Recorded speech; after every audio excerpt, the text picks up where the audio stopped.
Well, that means it's time to get started. Ladies and gentlemen, welcome to the special Sunday evening edition of the My Financial Success Show. I am your host, Eric Smith, and I'm very excited. Tonight we've got a full panel, but we've got a plethora of information that is really going to affect lives of people that you know, like, and trust. Tonight's show, as you've read, is entitled Enough is Enough. And why is that? Well, that means it's time to get started, ladies and gentlemen. As I said, we need to mute out because the show is broadcasting live. So why is this called Enough is Enough? Here's what's going on in America today. We have over 70 million Americans that have no access to traditional financial services. There's over $89 billion spent in fees and interest, an increase of 8% over 2011. These stats are from 2012. Over $40,000 on average is what is spent per American on fees in their lifetime. 1.2 million people are expected to file bankruptcy this year. And bankruptcy happens because mostly of massive debt and health issues. The average family has over $8,000 in credit card debt and no disability insurance. Would you agree that enough is enough? Well, yes, it is. And that's why we have this show tonight. I want to welcome you to the My Financial Success Show. You are watching this show on what's called a Google Hangout. And so let me share with you some things that you can do to make sure you get maximum benefit and enjoyment out of the show. First of all, what I'd like for you to do is tell us where you're listening in from. In the bottom, below this video screen, there are places where you can post a comment. Now, it says there that comments are delayed about 60 seconds. So we started shooting this conversation about a minute before you started hearing it. So as you place your questions, you're going to hear us say something. We're going to be monitoring your questions, the panel and I, and go ahead and put those in there. But we would like for you also, tell us where you're listening in from. Okay? Tell us where you're listening. This is inside of Facebook. This is a powerful tool that we're using. So you can comment, you can reply as you see different things that others are talking about. If you like it, like it. If you find someone that you want to connect with, send them a friend request. This is a networking and learning opportunity. Now, right above the video screen, you will see a recommend and a share button, a tweet button, and a Google Plus button. Tell your friends about Enough is Enough, because if you've watched the Spent documentary, tonight's show, we're going to be discussing the 4 families that were highlighted in that documentary. I mean, the documentary really addresses and talks about the plight of most families in America today. Someone you know probably can identify with those 4 families' experiences inside the show or inside that documentary. So I'm not alone tonight in bringing you this wonderful financial encouraging information. We do want to let you know that our show is sponsored by My Hangout Academy, bringing thought leaders and leaders who care to your computer, to your living room, to your mobile device. My Hangout Academy, look for a special event coming up on June 28th, and I would like to introduce one of the representatives from My Hangout Academy, who is also one of our guest panelists today, and I'm going to introduce all the guests that are going to be sharing this information with you tonight. We have Mr. Edmund Lee from My Hangout Academy. Mr. Lee, how are you tonight, sir? I'm doing splendid, How about you? Fantastic. I'm super excited about bringing this information to folks tonight, and would like to thank you and My Hangout Academy for your support. Definitely, no problem. We're excited to be here and excited to give a lot of knowledge tonight. Absolutely. We also have Jason Beret out of Atlanta, Georgia. Jason, how are you tonight, sir? Oh, I'm doing well. I'm doing real well. Happy Father's Day to all the fathers out there. You know, we come here to bring you guys some value, and I enjoy being on the show. And thanks for having me, Eric. Absolutely. Well, I'm glad you made yourself available out of your busy schedule. Jason is the host of another financial success show called The Tool Shed, and you'll be hearing more information about that as well. We have Mr. Kevin Young. Kevin, how are you tonight, sir? Doing well. Just grateful to be a part of this movement that you have going on. Really appreciate it, and happy Father's Day to all the fathers. Outstanding, outstanding. Well, we're glad you're here. Kevin is the founder of the One More movement. Again, a movement that is designed to empower and educate families when it comes to finance and wealth accumulation. We have, don't know if they're related, y'all can clear this up, but I've been wondering, Mr. Marcus Young. Mr.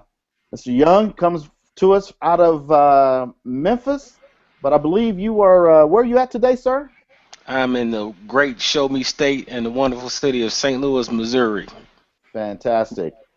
Well, welcome to the show. Marcus is the host and founder of another financial education show called The Dugout, and you'll be hearing more about that. This is a powerful panel, folks, of individuals that are passionate about success for other people. Then we have our lone lady, Miss Nargis Croft. Welcome, Nargis, to the show today. How are you? Thank you. I'm doing great. Very excited to be here. Nargis also is a part of the One More movement, and you're going to hear more about that. So let's just dive right into this. Tonight we're going to begin talking about the situation that is affecting so many people, and the thing about the problems and the pressures that are affecting folks in America today is that it is not prejudice. It's not just affecting folks that make little bit of dollars. It's affecting folks that make lots of dollars because there's some common problems that affect all of those individuals. So what we want you to focus on tonight is think about, why is it that you go to work every single day? Well, wouldn't you agree that it's to take care of your lifestyle today? But at the same time, are you looking at how many people have gotten to the end of their working careers and have to continue working? And do you think, wow, I don't want to be like that? So that means you've got to also prepare for taking care of your lifestyle at the end of your working career. So that means you've got to put money away in investments. So what is keeping folks from being able to accomplish that? Well, again, you've heard our panel, you've been introduced to them. They're going to teach you some information tonight. I'm going to sit back and learn. I'm going to turn some information over to them and let them share with you. Number one, we're going to get into a segment of the show where we're going to talk about 4 real issues that are keeping most people from achieving the goals that they really, really need to achieve. And what we're going to do is we're going to take a look at situations of 4 families that were highlighted in the Spent documentary. And as we look at what happened to those families, we understand that bad things happen to good people. But what we're going to dissect are what were a few pieces of information that was missing from their lives that could have prevented or corrected the situation that they were dealing with. So let's talk about one of the major issues. I'm going to ask Jason Beret to really just share with you what's one of the biggest issues today that is creating a challenge for folks as we look back to some of the folks that were in the Spent documentary. Well, thank you, Eric. One of the major challenges we face is what we like to call limited income and inflation, and they kind of go hand in hand.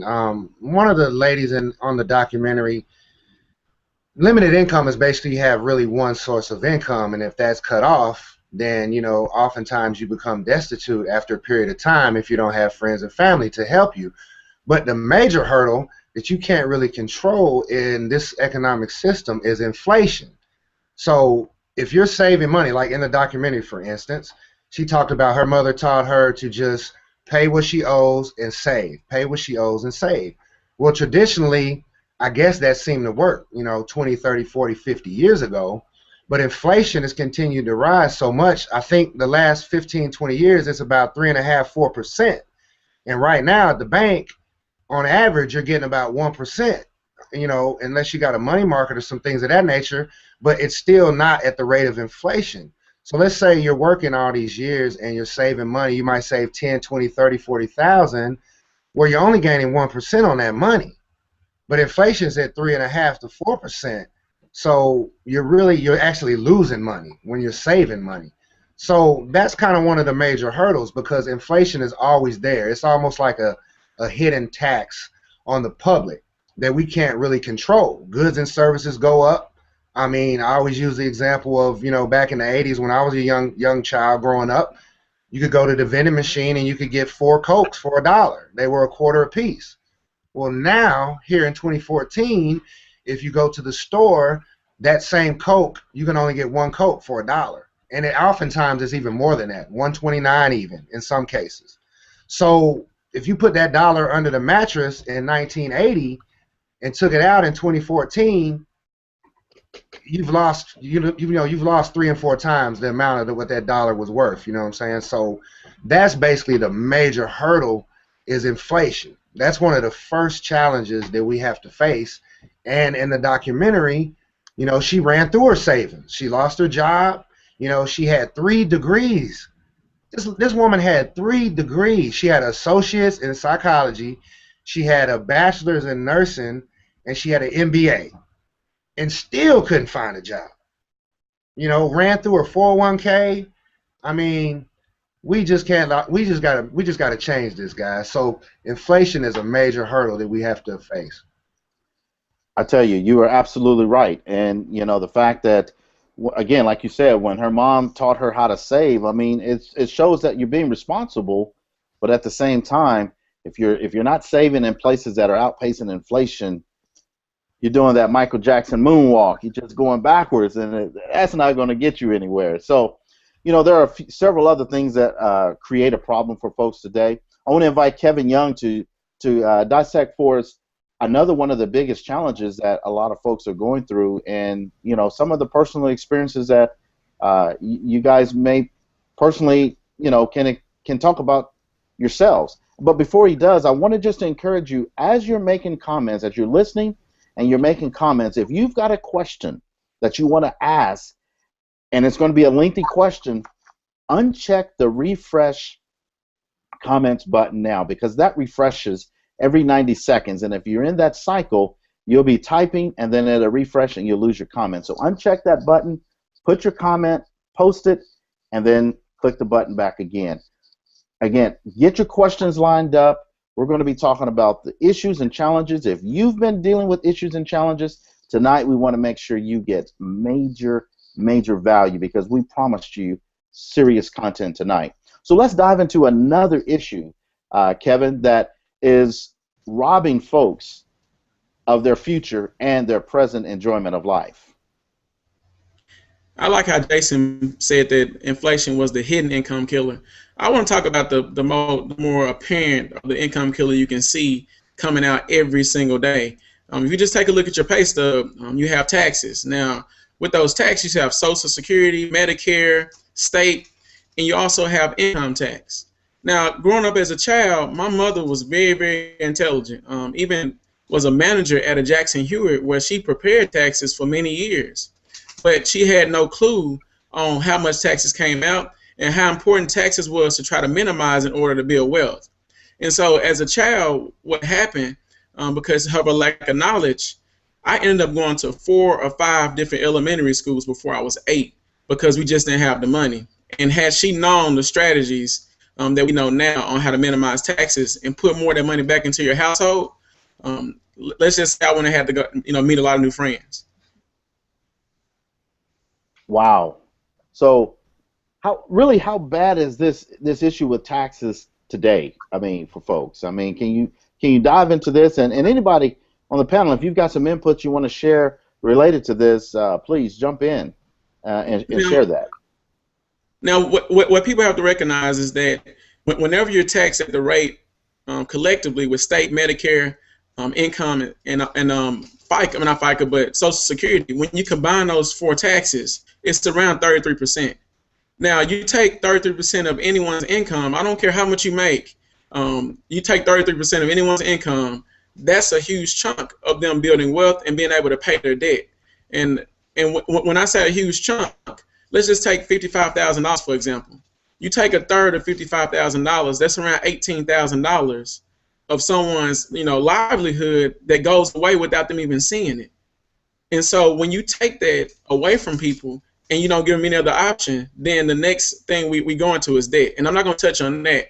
But I just want people to understand the importance of that, because no matter how much money you make, the more they're going to take, the higher you go up the income scale. That's powerful. So let me just issue this disclaimer real quick. Everything we're going to be talking about tonight, we're not here to give you tax advice. We're not here to give you anything that's considered investment advice. But what we're going to be sharing with you is just simply the mere facts. These are facts you can Google, research yourself. When it comes to taxes, you can go to irs.gov, pull up this information yourself. There could be some other links that are going to be coming available that may drop into the comment feed that you'll be able to jump on a little bit later on. But we're not here to give you advice telling you what you should do with your money. We're just here helping you to see the decisions that people are making, how it's affecting them versus decisions that other people are making that don't seem to have the same results as a lot of folks that are struggling. So there's a third issue. You just alluded to it, Kevin. You mentioned about debt. Nargis, would you help us with this debt situation that's really taken over America as well? Unfortunately, debt is something we're so commonly used to. We can mention it at a cup of coffee with friends, student loans, mortgage, car payments, all that. But if you think about it and you have 33% taken right off of your paycheck, like Kevin mentioned, $18,000, right away, a lot of people go into debt automatically to substitute whatever they're losing in taxes. So debt is very common in America, and a lot of people go into debt without realizing whether they can afford it or not. For example, if you're getting a mortgage somewhere for the bank for the house, they ask you to see your pay stubs, and they will give you the loan based on your gross, not your net. So it's like a catch-22. You can't catch up with that. Wow. So the fact that you can't catch up explains why most folks are in a 30-year mortgage, refinanced, and they probably never get it paid off, and they carry that mortgage into their retirement and golden years when they really could have had that thing paid off, is what you're saying. Mm-hmm. There's another issue. There's another issue and challenge that's affecting folks, and we want to highlight that. And again, as we look back into these families that were dealing with these issues in this Spent documentary, I'm telling you, if you have not watched this documentary, whoever invited you to watch this show, ask them for that link. You definitely want to see that, and you want to share that with so many people. And then as you see the recording and get the link, the replay for this, share this with your friends and family, because this is not about something that you're about to buy and sell you. This is just really discussing the issues and getting real with it. But let's get the solutions. There's another factor that is really robbing people of their work, their dollars that they work so hard for today. I'm going to invite Edmund Lee just to talk about this other issue as well. Edmund, talk to us about this fourth problem that's robbing people of their money. Well, the fourth problem is what we call less than ideal cash flow decisions. If you look at the movie, you would look and see the different mindsets that people have from the different loans and things of that nature, and a lot of them are in terrible credit situations. And a lot of that it comes from the different mindsets and the different shifts in the way the economy has shifted, and also the way our parents taught us and our parents' parents, and they only taught us basically what they knew. So Eric, it's a changing of the rules, but people don't understand the rules. And the way I like to make it sound, very simple, guys, is if you played the game of Monopoly and you never knew the rules and you never bought property, there's no way you'll win the game. So that's the same thing here. And so people, I'll give you a couple examples of less than ideal cash flow decisions. One, saving. I know saving sounds like it's a great thing. It's better than not doing anything, but saving doesn't keep up with the rate of inflation, just like the gentleman mentioned earlier. So investing, some people like to put their long-term savings in a bank instead of money managers, instead of dealing with where the banks invest. So these are things that people just don't know, and we want to make sure that people are educated on those. And I'll tell you another one that really hit me when I didn't have any money. I would have, this overdraft protection, and every time I would, not look at my bills and things of that nature, I would get hit with these insufficient fund fees, and I spent a lot of money in fees just because I wasn't good with my money and less than ideal cash flow decisions. I wasn't paying attention, and I was putting things on auto draft that actually should not have been on auto draft. So there's a lot of those that we could talk about, Eric, but those are just some that kind of stick out when I think about some of the less than ideal cash flow decisions. So. When you talk about those fees, I was going over these stats that from 2012, and a lot of these stats were pointed out in the Spent documentary.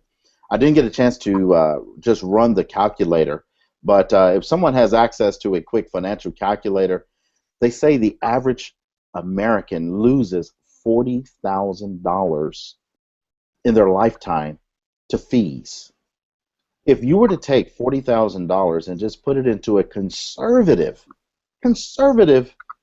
investment product at maybe 8%, man, if someone could figure that number out for us, and we'll come back to that a little bit later on.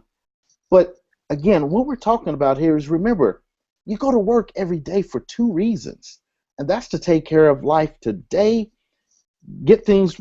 enjoy life today, but enjoy life tomorrow as well. I mean, I like you guys' opinion on these issues as I'm talking about it as well, but when you lose $40,000 in your lifetime, that could have earned you possibly, I'm going to say that over 30 years of working, I'm going to say that's at least $100,000+. Imagine if that money was in your investment portfolio when you go to retire, how that could help you.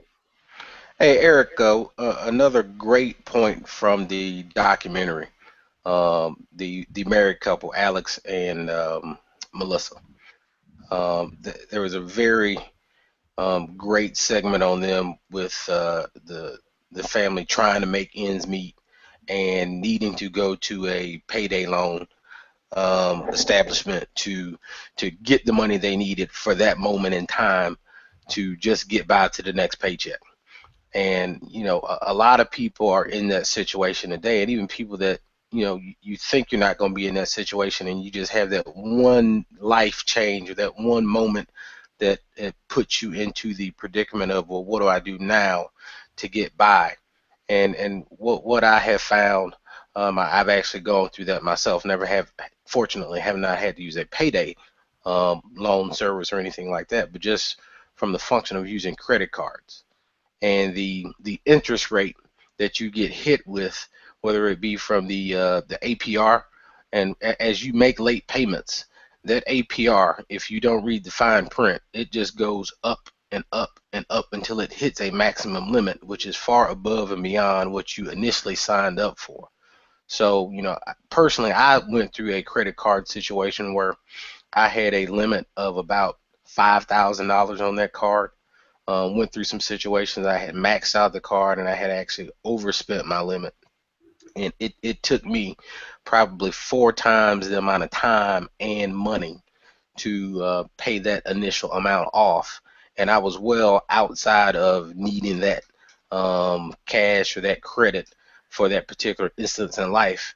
And the vicious cycle then continues. So, Wow. The information that we were sharing and what was exposed in the documentary, if you haven't watched it, I encourage you to watch that piece. It's the cycle that people don't see coming, and then once you get in it, it's just the continuous downward spiral that's so difficult to get out of. And a lot of people are in that situation. I know people that have been in that situation. I've been in that situation, and luckily for me, I was able to get a little bit more information to find ways to stop the cycle and eventually get out of the cycle. Well, and you bring a good point there when you talked about Alex and Melissa, because one of the things that Melissa said in the video, because of having to use check cashers, which, by the way, another less than ideal cash flow decision, 30 million people in America today use check cashers. So they got to run. She said, we lose so much money in gas just running to go to the check casher, then go pay bills. I mean, that's just, as you said, it's a vicious cycle. Here's what we're looking at when. Well, let me piggyback on what you said about the 40 grand, Eric. I pulled up the numbers on that. So $40,000 over 30 working years at 8% is over $400,000. Almost $500,000. Well, actually $437,000. 400,000+ off of 40,000. So the way money works, somebody made money. Somebody made that $400,000. Right. Well, Eric, I want to chime in on that really quick. Can you see my screen? Because I know we might have some very analytical people like myself. I've got you up. Okay, so you see this $83 a month on this screen? Yes, we see it. Okay, that basically equates to about $1,000 a year. Because I know somebody's saying, well, I wouldn't have had the $40,000 to invest at one time anyway. Well, that $83 times 12 is about $1,000. $1,000 over most people work around 40 years of their life. That's the 40,000. That in itself, at $83 a month, that's $165,293 at 6%. However, we would never do anything at 6%. Let's just show you what that would look like with 12%.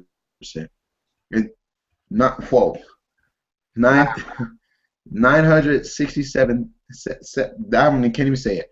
$976,000, and we actually can get higher than that. But I'm just looking at the 12. I just want to see what it looked like. And people think that saving, that's over $1 million, guys. And people think that $80 a month or $50 a month or always just a late fee or it doesn't count. Those things add up, and these banks and institutions, they know these numbers. They know these numbers by heart, and they know the rule of 72 and all the things that we're going to get into. But that's what that looks like. Just in case somebody was wondering, well, I won't have $40,000. If you could just get $50 to $80, you can become a millionaire off your own money. Because I'll put this one layer out there, Eric. Look at it this way. The average person, let's say they work 40 years of their life. They're making $50,000 a year. That's $2 million that goes through their hands in that lifespan. The question is, where'd the money go? That's the question, is how do you get that money back? So you've identified and heard these 4 challenges: inflation, taxes, debt, and less than ideal cash flow decisions. Folks, enough is enough. What do we have to do? What do you have to do if you want your life to end up differently? Because would you agree that if you made a cake the same way Grandma taught you how to make that cake, the exact same time, will it taste different any other time you make it unless you just burn it? It's not going to taste any different. If you cook it the exact same way, same ingredients, buy the ingredients from the same location, nothing's going to change. So if you really want change in your life today, this is where I'm going to encourage you to buckle up, get your pen and pad out, hit that share button, tell your friends and family, look, y'all need to come into the My Financial Success Show, because we are about to go into a segment now where it's about to get really serious. You saw some whiteboards behind, folks. Are you ready to learn some stuff? This is where it starts. Kevin, talk to us, if you would, please, about the first thing a person needs to do if they're going to make a change in their financial situation. What's the first thing they need to look at, and things that they need to start making some adjustments in their mindset? The very first thing I want to tell people to do is to go get your money back. Now, let me be clear on that statement. A lot of people think that a tax refund is good. Let's look at the word. Re means again, and fund means money. So all the government does is gives you your money again. Now with that, giving your money again, they also, most people go pay Jackson Hewitt or any other company to get your money back. So you pay someone to get your money back. So what I want to share with you all tonight is how I paid $26 in taxes last year from a strategy. So you have to minimize your taxes first. Minimize taxes. Is there anything you want? I mean, what are some things that you did to help you minimize those taxes? I mean, just a couple simple things that you did. The first thing I did was adjusted my W-4. Now, most people have the W-4 filled out wrong. I had a lady that I spoke with the other day. I was in the coffee shop, and she had, 2 kids, and also went through and she got married, but she still had a W-4 at 0. So that's the first strategy that I implemented into my own life, and that helped me minimize my taxes and helped me bring more money back to my household. Wow. You're telling me you simply adjusted your W-4. What kind of results did you get by adjusting your W-4, if you don't mind me asking? By correcting your W-4, what happened for you? In my very first month, I put between $400 and $600 back into my household. Just from that adjustment. You said just from doing that one adjustment by correcting it? Yes. Yes, I did. Just from that one adjustment, I brought $400 to $600 back into my household. Okay. I didn't have any children. Wow. Okay. Could you? Anybody else on the panel? Yeah, I do want to say something to Kevin on that one. Let me see. I'm probably screen. Am I screen sharing? Yeah. Let me get off the screen. I got the document up, so I wanted to pull that off. There's one of my mentees is 20 years old, and she is somebody that works. Well, she's one of my mentees, and she just got a new job, and they had everybody fill out their W-4s at the same time. These are people they were 16, 17, 18, all the way up to their 40s, and they filled out the first form all together. And then because she's been mentored, she said, well, I want to fill out the second page. Kid you not. The lady in the front said, you don't need to fill that out. Don't worry about the second page. So all 16 of the new hires filled their form in. She said, no, ma'am, give me the second page. I'm going to take mine home. I don't know how to figure it out, but I know my mentor knows, and I'm going to go take it to him. And they all looked at her like, this young girl knows what she's talking about. She went back about a month later and told everybody what her paycheck was compared to theirs. And it was the youngest person in the room educating everybody. But that person who's supposed to teach you when you're getting your job, they don't even know. So people have had this. And if you read the W-4, the first line, it says that you should change this and look at changes every year or anytime your financial situation changes. You have a kid, married, divorced, alimony, anything changes, you should be changing your W-4, and including having a home-based business, what I'm sure Jason will get into in a little bit. So what's the next thing as we look at reducing taxes? How then, because you guys talked about debt issues, how then can a person start to eliminate debt? Because we had a survey poll and some interest was in about increasing cash flow. So you shared how to increase cash flow, but how can a person start eliminating some of that debt? Anybody want to take that on? Go ahead, Kevin. Once you go ahead and adjust the W-4, what you can then do, because it's extra money, well, not extra, but there's more money coming back into your household that you didn't have before. And so you take a strategy and you pay the debt with the money that you didn't have before. And so once you pay that debt off, you then create another income stream from paying off that debt alone. Most people have, the average American has around $10,000 in credit card debt. And so once you take the money that you had before and apply it to that debt, and then you can really start building wealth, but you have to eliminate debt and minimize your taxes. Did you hear that strategy? Hey, Eric, let me chime in with one more thing. Okay, go ahead. In addition to that debt, another, it strikes me as it's ironic, yet it's also kind of scary. We teach kids now to, do well in school, to be able to go get a college education. But that college education is really difficult these days for a lot of kids, a lot of families.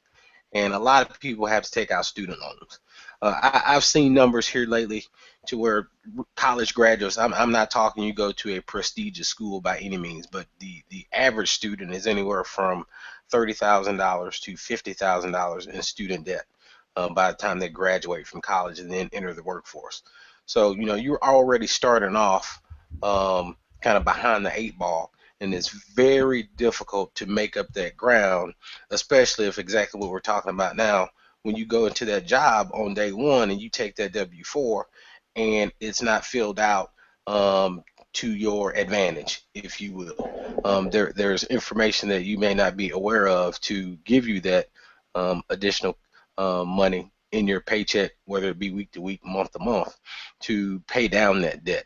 So then you get into the possibility of late fees. You get into the possibility of having that interest just extending that loan out much farther than you anticipated.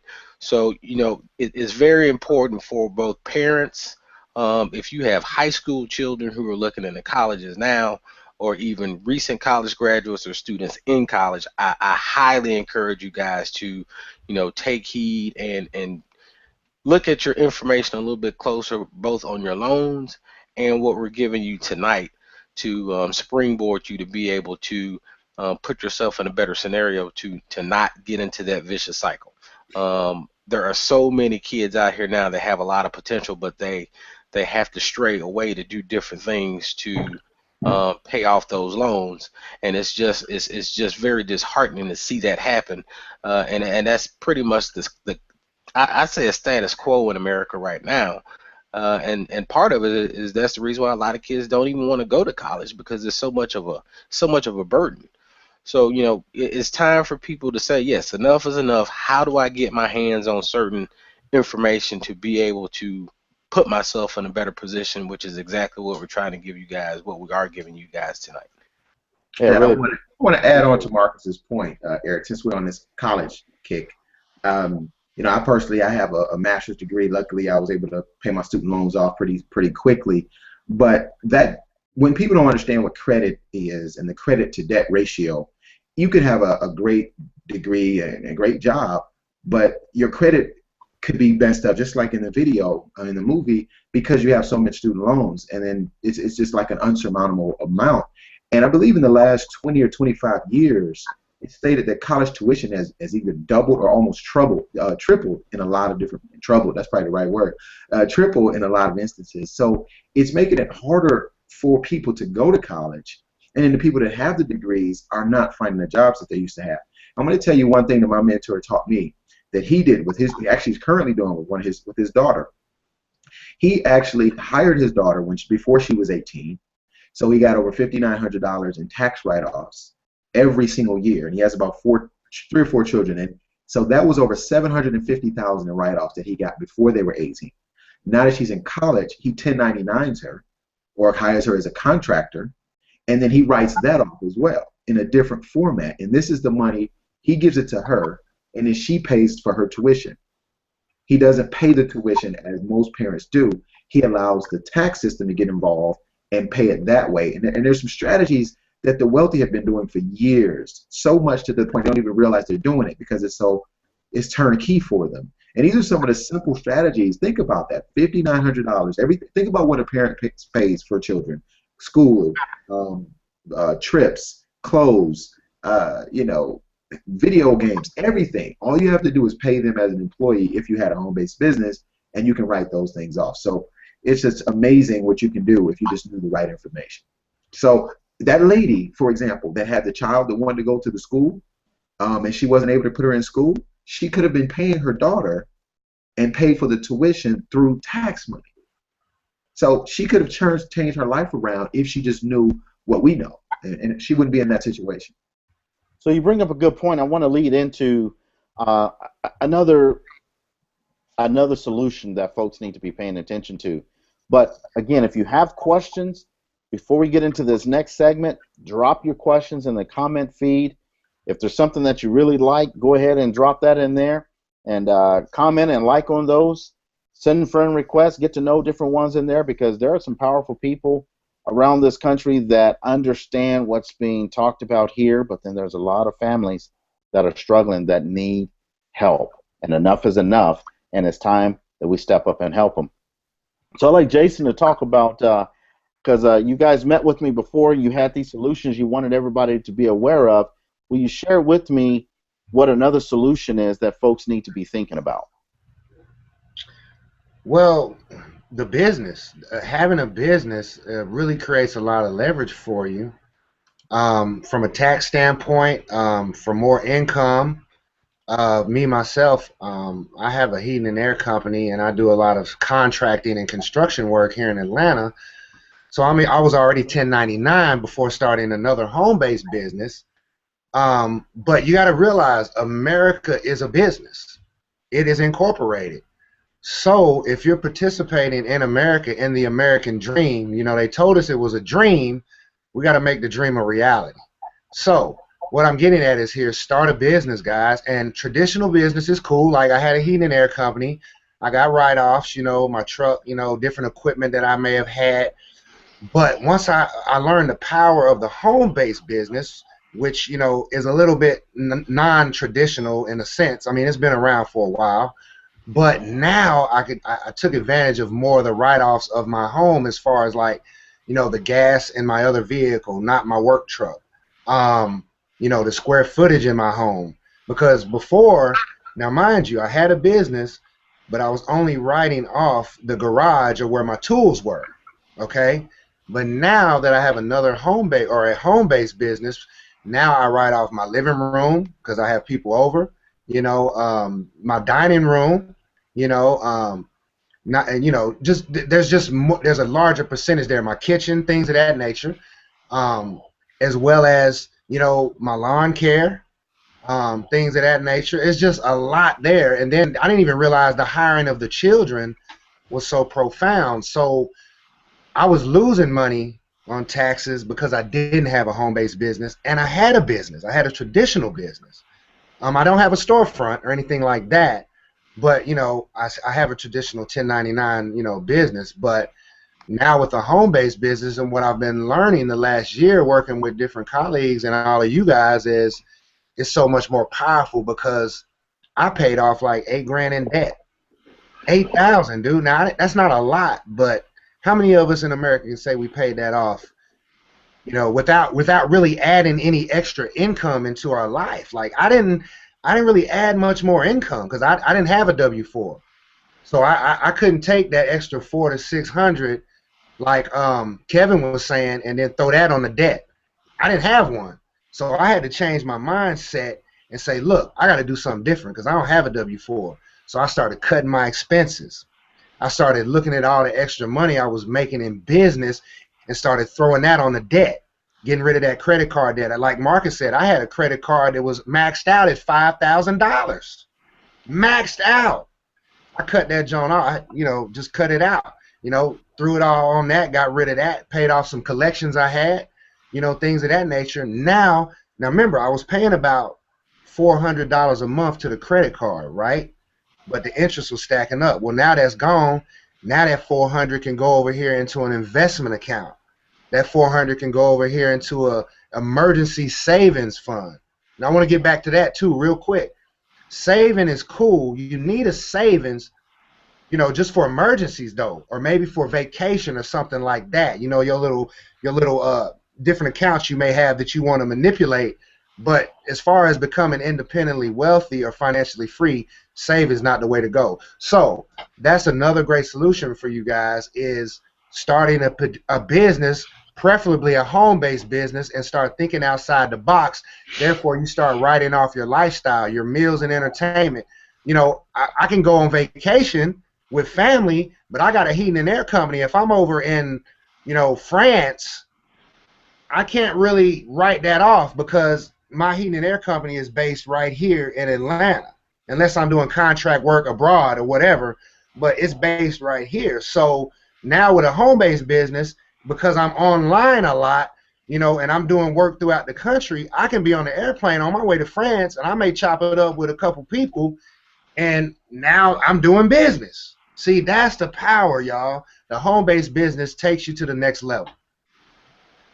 That's powerful. I really appreciate you breaking that down.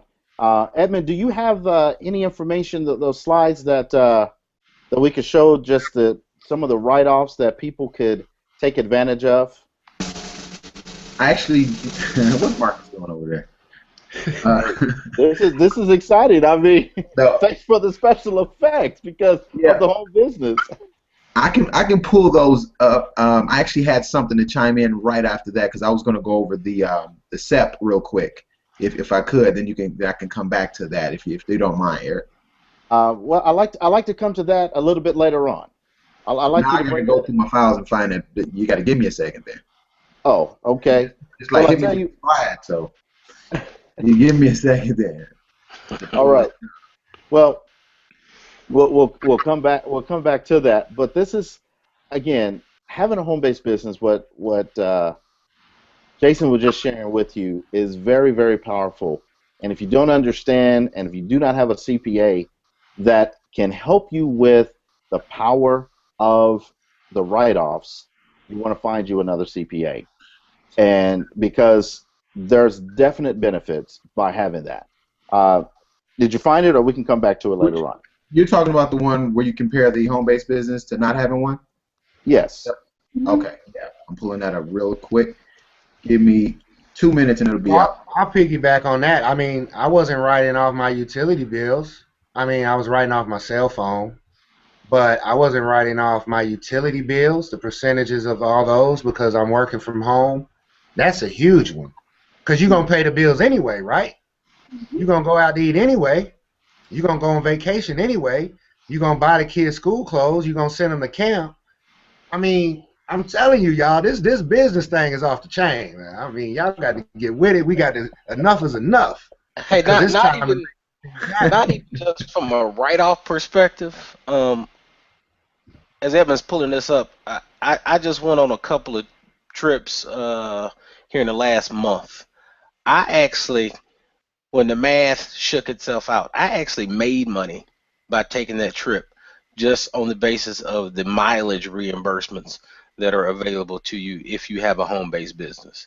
So I haven't even written anything off, but just from the mileage of me driving to take that trip, I actually made money. I spent less money than the mileage that was reimbursed to me, or will be reimbursed to me per the federal government allowance as a home-based business owner, and will pocket money by taking a trip. Now, where else can that happen? And that trip was on what, Father's Day weekend? This one was Memorial Day weekend. Oh, okay. Another time people spend with family and travel anyway. Okay, got it. Evan, if you would, do me a favor. You've got your whiteboard behind you. Can you just kind of throw some numbers up and go through some deductions that folks can get, and just kind of let's look at some of these numbers, because in the spent video, like I said, if you don't mind just throwing those up on your board behind you. In the spent video, when we talked about Melissa and Alex, they were talking about how much money they lost just driving around, paying bills and so forth, and gas. But Marcus, you just made a great point that a lot of people aren't cluing in on. The reimbursement on mileage. If you could really take a look at that reimbursement on mileage, when you go to the pump, it may not be as bad paying $3.50 a gallon, because if you had a home business, you could be profiting about $6.50 a gallon. So we'll have Kevin break that down and share that with us. I got the screen up whenever you're ready, Eric, too. So whenever you That's want. actually not the screen I was looking for, Edmund. But go ahead, Kevin, with what you got there. So the example that Marcus was giving us was how you can earn money by mileage. So say, for instance, Marcus, for the whole year, the average person drives about 20,000 miles per year.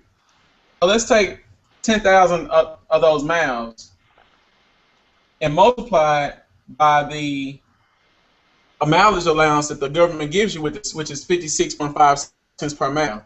Now, if someone can do the math for me real quick, it'll make the explanation a little bit quicker. $5,650.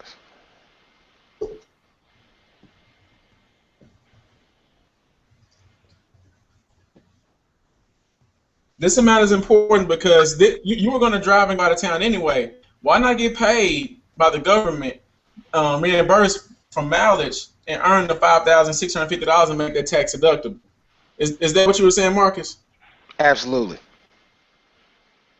So, And that becomes even more of an exponential factor if an individual drives more on a daily basis than others.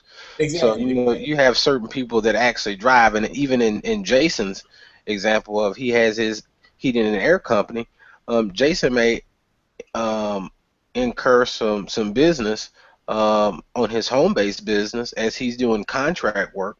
So he's got opportunity to, take some more advantage of the mileage that he was already driving that he would normally not be able to as a independent business owner. Right, Jason? Exactly. They kind of coincide with each other. You're right. Yeah. Yep. That's the beauty of it. And you don't have to have just one business. Wealthy people got a lot of businesses. Or, I won't say a lot, but you don't have to limit it to just one idea. And I think we run into that a lot with people is they like, well, this is my baby. I want to do this.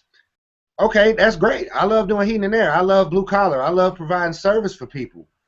But I saw another opportunity with another business, and I was like, man, I can take advantage of that and help that springboard me into my other businesses or other ideas or nonprofits that I want to have.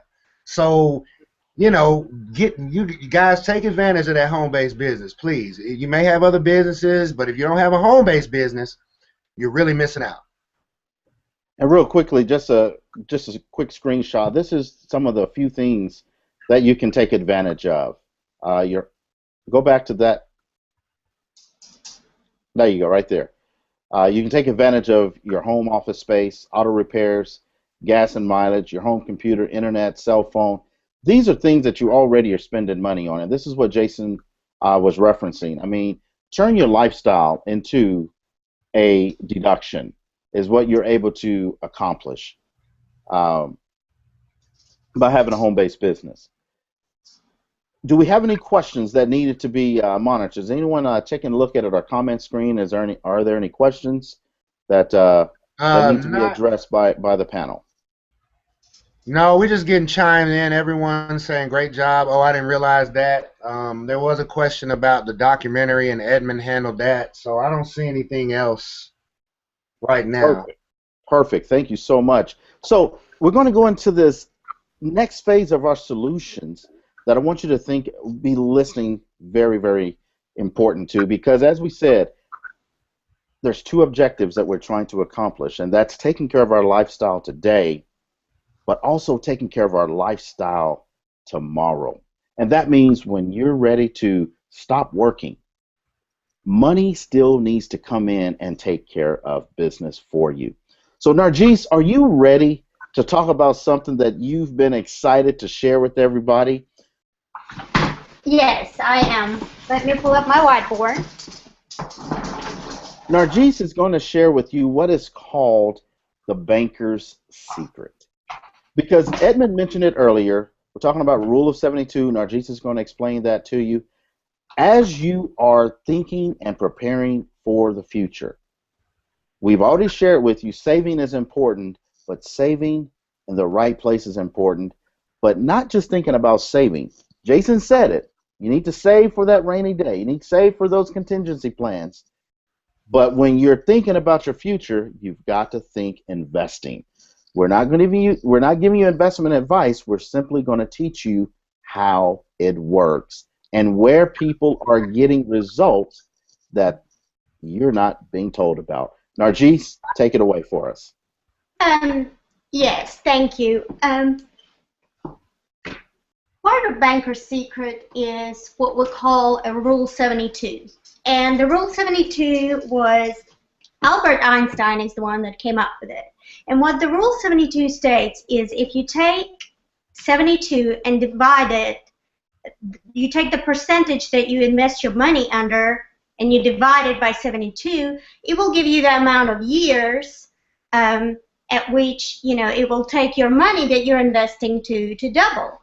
Now, for example, a 30-year-old person invests $10,000. okay?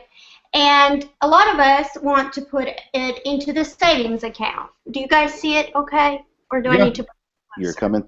You're coming through great. Perfect. Okay. The average person would like to put their money into a savings account. And of course, on the savings accounts now, you get point something percent, which is absolutely nothing, like Jason pointed out, in comparison to an inflation. See, the banks will give you that money because they'll actually take your money, and because of the knowledge they have, they will invest it at a higher percentage and they will get a higher returns. Let me give you an example of what I'm talking about. Let's go back to this person that's 30 years old and they're investing, say, at 4%. This bank that they found, I don't know, there is a bank that exists that will give you a 4% on your savings account. But they will give them a 4%, for example, and they started at age 30, okay? Rule 72 says that if we take number 72 and we divide it by the percentage, it will tell us how long will it take for our money here to double. Well, if we do that, at age 48, this person is going to have $20,000 in their account. At age 66, that person is going to have $40,000 in their account. Now, federal age for retiring is actually 66, okay? So at age 66, they will be only retiring off of $40,000, which is really practically nothing. When I'm telling you that the banks will take your money and invest it at a higher percentage, I mean at least 12% or higher. Say the bank took your $10,000 and they invested it at a 12% ratio at age 30. If we take 12%, if we divide 72 by 12, that's 6 years. So that means every 6 years, that money is going to double. So if we go down and go over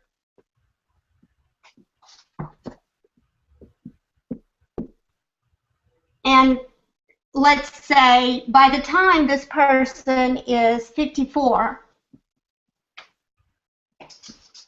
the amount of money that they have in their account is already $160,000. Okay, just at age 54. 54. By the time they're 60, their amount is $320. And by the time they're 66, the amount that got saved in that account is $640,000. Now that's how much the bank made off of your investment, and that's how much they'll actually pay you. Now, you will say that, oh, something like that doesn't exist. 12% sounds like a huge amount. But if we're really, there are places that you can invest. I'm sorry, my board kind of fell. At least 12% or higher. For example, there was a fund last year. You had too much money on the board and it couldn't handle that kind of I like how you just kept talking right on through it, though. That was just amazing. Just keep it going. Just keep on rolling. But there was a fund that made 51% last year, and that same fund have been making 15% or higher on the average of 10 years. So funds like that do exist, and I know Edmund was going to talk a little bit about that. Well, geez, first of all, let me just share with you that I really enjoy hearing that banker's secret, because a lot of people are just a lot of folks are just settling for whatever the banks offer them based on security. But what Edmund is going to, what I want Edmund to do is to talk to you guys about some of these places that people can really get great returns very, very safely. Go ahead, Edmund, take it away. You're on mute, Edmund. Unmute yourself. I think I was on mute on probably one of the most important things I said all night. And I will say that again. So first of all, I would say that I, nor to my knowledge, anyone else on this call are certified financial advisors, or we're not giving legal advice or investment advice, etc. What I am doing is I am going through a public record, a public site that is showing a public offering that's already out here in a T. Rowe Price website. This is something you can find that's readily available. I skipped going through the whole science of how to get to it, but basically I'm letting you know this is under mutual funds, historical performance, under individual investors. This is what they call the Health Sciences Fund. This fund has about 150 or so positions in it. And what that means is different entities that it invests. This graph here is, you always hear the Lipper average, you'll hear commercials. The blue is the Health Science Fund. It's been beating that average since 1, 3, 5, 10 years, even since inception. But what does that mean to you? Let me go into some numbers so you can kind of understand what that really means. And so, see, the cool thing about these sites is they'll even tell you what the objective for this investor is. This fund is long-term capital appreciation. So if that's what you want to do, these are the type of funds that will offer you. And this is what you call money manager, a money manager. This is what a T. Rowe Price, Fidelity, Vanguard. We're not endorsing any of them. You can go downtown on Main Street, wherever you live, and find any money manager. We don't endorse any particular one. I just wanted to show this to you guys. So look at this. So if you look at May 31st compared to May 31st of last year, this is a 32% return. Okay, now Jesus just showed you what would happen at 12%. Most banks are giving you less than 1%. But this is not a bank. 401ks are guaranteeing you 4 to 6%. Okay, but they're doing the same thing. The 401k from your job is giving you this. And I'm going to talk, I know I have some business owners on the call, so I'm going to share you with something for you guys that allows you to invest in a long-term saving accounts as well. But look at this. In March, it was 39% for the yearly average. 3 years, 25%. 5 years, 28%. 10 years, 14.9. You know why the 10 years was that way? Because they lost like 30% during 2008, 2009, when everything was crashing. But since it was in inception, 1995, it's been growing at 14%. The reason why that's so important, that I told you that they lost a little bit in that crash. The next year they came back with a 30% or so return. The money managers manipulate these funds, and I don't mean manipulate in a bad way, but they reallocate the funds and who's in these positions in order to get the best return. So they do the job of investing, etc. And just to give you a picture, guys, I like to have a little fun. I'm going to show you something. Just so you know how long ago 1995 was, Gangster's Paradise was #1 on the Billboard charts. Okay? Just so you know, TLC's Creep. I mean, this is how we do it from Montel Jordan was out. You know, they play that in the clubs all the time now. Just, the throwback. So I just want you to know how long ago this thing, some people on this call might not have even been born in 1995. But that's where this thing came from. Now I want to show you one more thing. I'm going to take you to the IRS site. I like to show stuff straight from the IRS website. This is what we call a SEP. It's a self-employed pension. Guys, I'm going to tell you this. I'm going to tell you my story as soon as I get off, because I want you to look you dead in the eye, like Eric said. I'm going to look you square in the eye. So when I tell you this statement, but a SEP basically allows you to have a self-employed pension plan where you can take the monies that you would have normally got taxed from your profit as a business owner and put into a long-term retirement account. What does that mean? That means if you were to make the max, I think on here is 51. Okay, so it's 51,000 or 25% of compensation. What I wanted to show you down here was that you can also contribute to a 401k. Yes, you can contribute to a Roth IRA. But this is something you guys can come to on your own. I'm going to come to my screen, stop sharing my screen so I can tell you what that really means, put in the layman's terms. Okay. All right. So what that means, guys, is this. That means if you were a business owner creates $40,000 in profit this year, okay, and this is after expenses, after everything they've taken care of, normally The average business owner would classify that as profit, and they would get taxed around 40% on that. Why? Because profit is taxed for FICA, and you got Medicaid, all these. Profit is taxed different. If you're a business owner, you already know. And if you're in California, you get taxed more than that. I think it's like 45% or more. Well, if it was to happen with anybody on this call, we would get taxed. Can you guess? Somebody put it on the Facebook group. I'm going to come back. I want you to guess. If we were to make 40,000, how much would the people on this panel, knowing what we know, on 40,000, give me a percent? And I'm going to have something special if somebody gets this right. Give me a percent, maybe a one-on-one coaching from the panel, if you get this right. Give me a percent you think you would get taxed if we would get taxed on this call. And I'm going to come back to that if I share my story. So everybody chime in on the Facebook group, put whatever percent you think we might pay. Now, the normal is anywhere between 40 and 50. I want you to guess what we would pay. So let me tell you what happened to me. If I would have known this one thing, at the age of 33 right now, I would be retired. I would literally be retired. Why? Because I invested in real estate at a young age. I literally had in my bank account several six figures at a time, flipping real estate. But I kept putting it back in real estate because I was afraid of losing my money. I didn't want to blow it. I didn't want to go act like I hit the lottery. I was trying to be smart. But what happened? The foreclosure market came, the corrections came. I didn't understand finance. I have an MBA and didn't understand what was going on.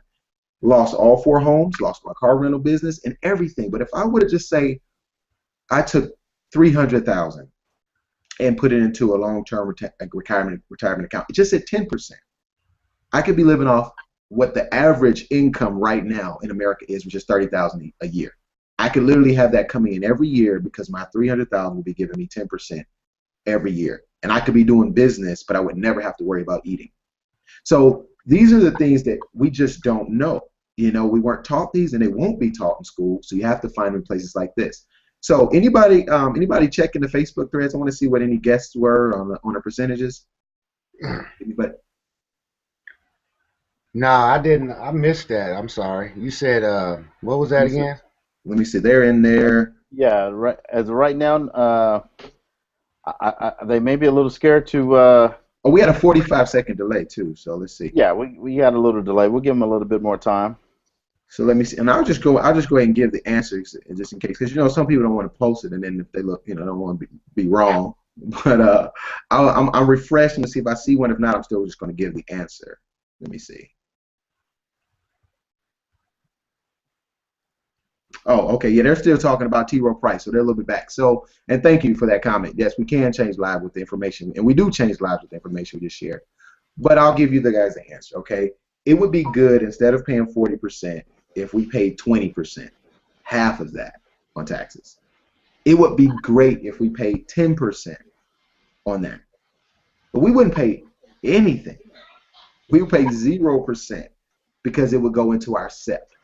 And it would be gaining 12 to 15% return on investment for our early retirement. That one tip right there is $1 million tip, guys. So that's just one thing I wanted to just put out there for everybody, that this stuff is really real, and once you learn it, you can definitely use it.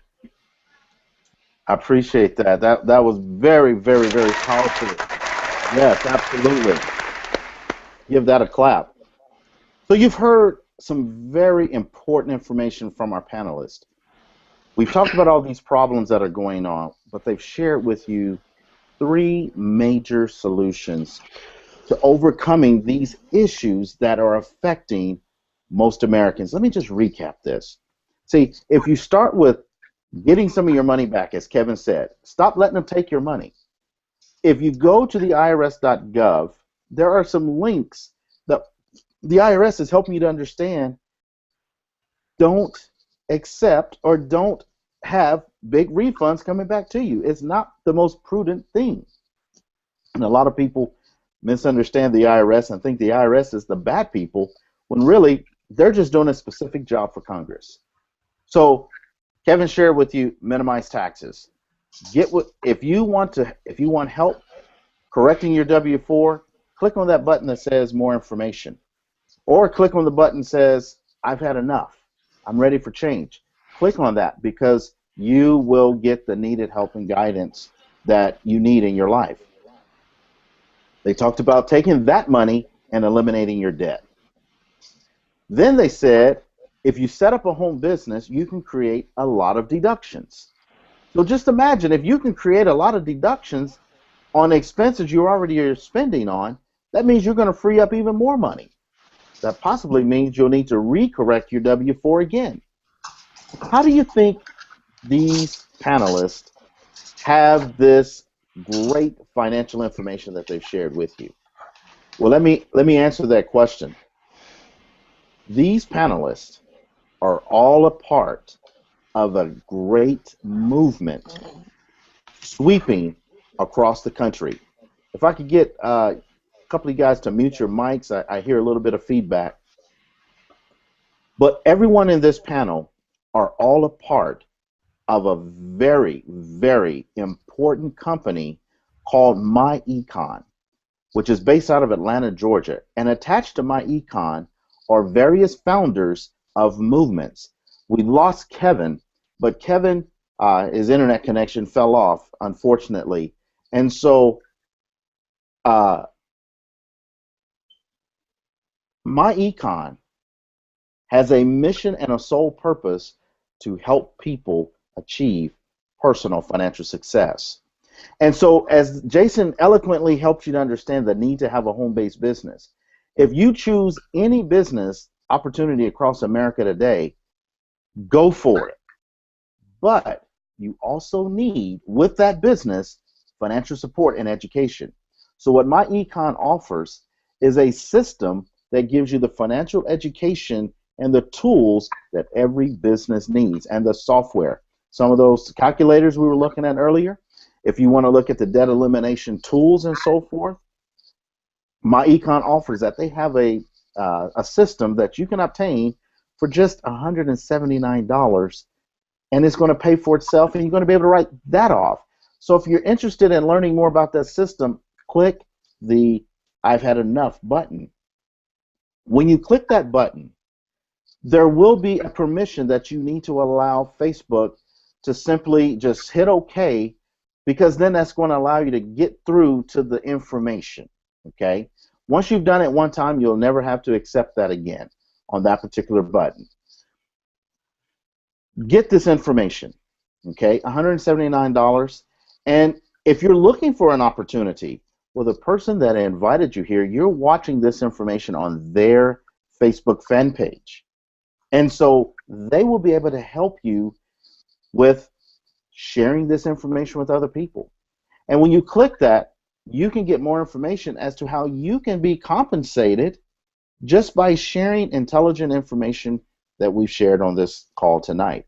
By the way, since you're watching this inside of your Facebook page, if you're interested as a business owner in this technology that we're using, click on that button that says Get More Fans, because there's a special tool that allows us to broadcast and you to communicate the way you've been communicating all 23 posts. Amen. It's a very, very powerful tool that needs to be used in your business. So go ahead and get that as well. We have one other thing that before I completely close out, Edmund, you've got something that you wanted to share. Yes, one thing, guys. I want to leave you with this on this special day, which is Father's Day. And like we said earlier, we said, Happy Father's Day to all the fathers. And this message right here is specifically for fathers right now. I won't get into my story about how I grew up with my father not being at the house and things of that nature, and not being able to teach me that financial education. But if you're a father and you have children, the challenge, guys, is this: whether it's MyEcon, whether it's on your own, do something, because your actions are going to affect not only the actions of your children, but the actions of everyone that carries your last name. That is huge. It's a big responsibility on us as men to be able to not only leave our glorified, trophies, our stories, our football trophies, days, and yeah, we can tell our children all that and how to be cool and all that, but what's more valuable than teaching your child how to break a generational curse, or leaving them with a legacy, leave them with something that will keep going and keep going? The education is really, really, really what is powerful. And they say a picture says 1,000 words, and I want to just leave you with this picture, guys. I want you to look at this. What do you think this child is thinking? at this moment. He's probably thinking everything is possible. He's probably thinking this is beautiful. He's probably thinking I can achieve what I want to achieve. Do you know what he's probably thinking around 30, 40, 45? If his father didn't teach him what he needed to teach him in order to live and breathe and thrive in a capitalist society. So I want to leave you guys with that challenge, and it's very, very, very dear to me. I'm not going to go into that right now, but I want to leave you with this, and I want to talk to you about Eric, and I want to thank Eric putting this on. And Eric is a really, really, he reminds me of a Bill Gates type of guy. He's very smart, but he's moving a lot of people with his intelligence. He's not a rah-rah guy. He's not a guy. It reminds me of a story about Bill Gates. And Eric, this is my my toast to you tonight. So Bill Gates at one time, I don't know if you heard this story or not, but at one time when he was younger, when he first got his, I think like 50,000 was his first piece of capital that he received. I think he was still in fairly young adult. And he got in front of the room with little glasses on and, looking like a little nerd. And he said, guys, I'm going to create one of the largest companies in the world. I mean, and everybody like, yeah, whatever. It was 40 people in this room. 40. Out of the 40, only 5 people believed him. 5. To this day, all of those 5 people are multi-millionaires because they latched on a person that had vision. They could see what they couldn't see. Now, I want to ask you this question. How would you feel if you were one of the 35?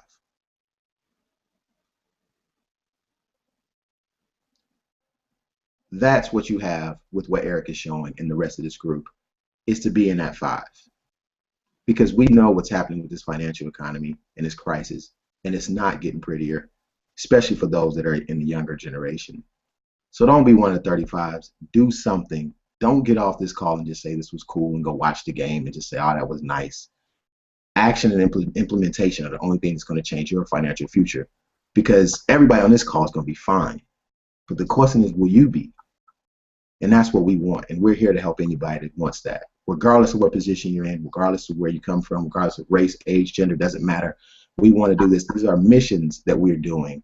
And that's what we want to give. And so, Eric, I want to thank you for putting together this call. I want to thank you for having this show consecutively on days you didn't want to, days you're half asleep, days you're confused, and all types of things. I get to see a lot of it. And I just want to honor you for doing that, bro. So thank you for doing this. I'm sure these fathers and these mothers out here are really, really thankful as well. If you're thankful, please put it on the Facebook group. That's great to see, and we want him to see that. So thanks, Eric, once again. Evan, I really appreciate that, and you're absolutely right. Financial success is at the root of my heart for every single person. And as Edmund said, take action, do something. I mean, I really haven't shared with you my story. And my story is very simple. I was raised very humble. I was blessed with 2 parents that cared, but I learned certain financial and contractual principles from my father when I started my first business at 13. I was an entrepreneur through high school. I mean, people, my nickname really is E-Money, but a lot of people, I don't talk about that too much because I do enjoy helping people make money. I've made financial mistakes. I've made a ton of money and lost that money. I've lost a home. I've had the repo people at my door. I've had the collection companies at my door. I've failed people that have believed in me as far as how I feel at times. Those that supported me financially in business, things didn't work out because of not having the complete package of information. But as I share with you, the panel of folks that addressed you tonight, we are all a part of a very special company called MyEcon that is simply on a mission. And that mission is to help any family that wants to be helped. And it's not about teaching someone to go out and make sales and be the best salesperson. It's about teaching people how to just simply share. If you like what you've heard tonight, please share it with everyone you know. Share the spent document. Share this video. You're going to get a link to the replay. Share, share, share, because the solutions were given to you. It's real simple, folks. Minimize your taxes. Use that money to eliminate debt. Why go out and get so wrapped up in trying to make so much more money when if you just keep the money you already have, you can do some wonderful things with that. And then set up a home business. Employ your children. Just simply use your money wiser. And if you need help and coaching with that, press the button that says, I've had enough. Get the help in your lives. Get the mentors. You have access. When you click that button, you can get the access to the mentors that we have. The mentors that we have are individuals that have created 7, 8, and 9 figures of business revenue. They don't talk about that to brag on themselves. It's just that that's what they've done because they simply have educated one more family. And I want to share with you and leave you with this. Unfortunately, we lost Kevin, but Kevin is the founder of the One More movement based out of Arkansas. And this movement is sweeping across the country as a partner with MyEcon. Nargis is part of that movement over in